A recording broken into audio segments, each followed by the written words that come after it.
मेछा पाई से एबे चर्चा रे से पलटि जाइछंती मेछा मणिष आम सहित अच्छा बलांगीर जिला पुइतला ब्लॉक ब्राह्मणीपाली गाँव दुशासन साहू देखिपे 70 वर्षर अधिक बयस है मेछा को देखु पाखापाखि 2 फुट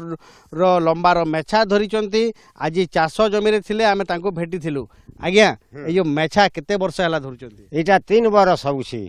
मेछा धरवा पारे धरी थी आर बढ़ी थिला जे से मोर ददाटे खराब हो गला जे पकई देली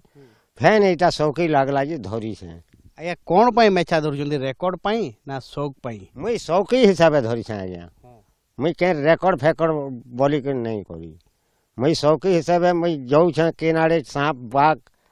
का के पेतन पुतना धैले छड़े छुड़ा जायसी सांप विष घिची जायसी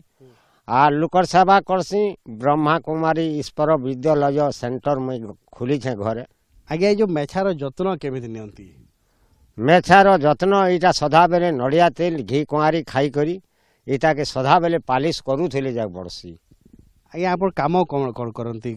चाष काम करती ना आउ किछि झड़ा फुंका मुई चाष काम करसी आर केन आड़ो डाकी आइली सांप सपी चाबी थिले कि केन माता मोती उतरे जिमी कि केन ने कहा के फुकी फुका जिमी